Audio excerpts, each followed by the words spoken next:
Hello and welcome back. Hey, I want to read an email I got from one of my subscribers. Late last week, he said, in your morning commentary on 522, you had an upcoming earnings chart that lists short ratio with two numbers in green and the rest in black. Could you explain that? And what numbers are positive and negative? Sorry to be so uninformed. Well, David, that's not being uninformed. I think it's a great question.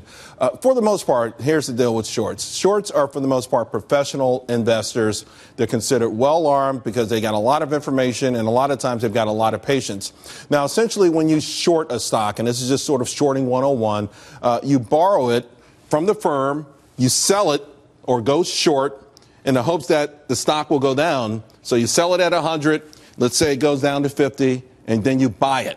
You can pay back the stock that you borrowed, you make the difference, and that's huge. Now, when I see a number, and I'm not sure what the magic number is, but when I see double digits like 10% or more, I start to feel like the Wall Street is really banking on the stock or the market, whatever it is, crashing. Now, often these short positions, the higher they are, actually become somewhat self-fulfilling. They put a lot of pressure on companies, but also sometimes these large short positions are just like a Captain Ahab, just looking to destroy the company, even when their information is wrong.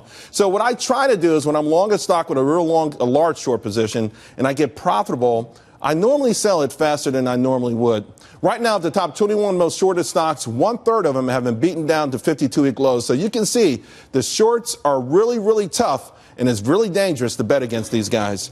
All right, guys, let's talk about this because when the market starts to get a little waffly, a little shaky, and people are in these names, particularly these high-flying stocks with big short positions, they get nervous, and they should. I'm going to ask you, Arvin, you're newly publicly traded. What would you do? How would you handle it once the shorts say, okay, we want to go after this company? As the CEO of the company, I'm going to focus on the business, growing the business, because a real business doesn't have to worry about shorts. Shorts are in their own markets. But, I mean, I don't know if I agree with that because, especially if you get one of these big Einhorn kind of guys and they go on these vendettas and they spend $50 million and hire experts. I mean, today these shorts aren't trying to... They're not betting the stock goes down.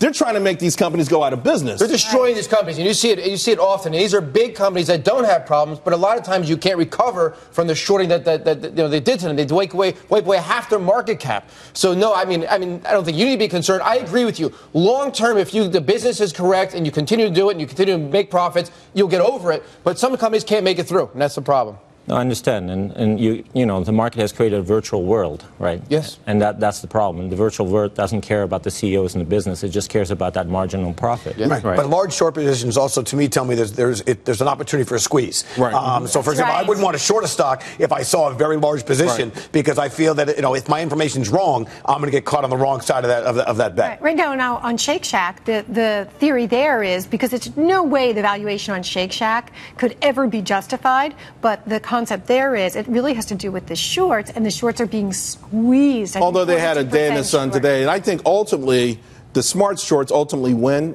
in the long run, but they do get this Captain Ahab thing where they want to just destroy a company. I've always joked that, I know people have shorted a stock at $10 and at 50 cents they're still short. Like, you guys would drop 2 nukes on Nagasaki. I mean, give me a break. Like, they're never satisfied. They really believe that these companies should go out of business, and that's why you get those short squeezes, because when you can get them and they're wrong and they're flat-footed, I mentioned those 21 top shorts. You had Outer Wall in there and a few other names that are at 52-week highs, and the shorts are losing their shirt. But I got to tell you, it's really tough. It's really tough. Well, listen, congratulations. Much success. We wanted to bring someone in who really has gone through the process, and I think you really helped our viewers tonight, Arvin. So thanks a lot. We appreciate you joining us. All right.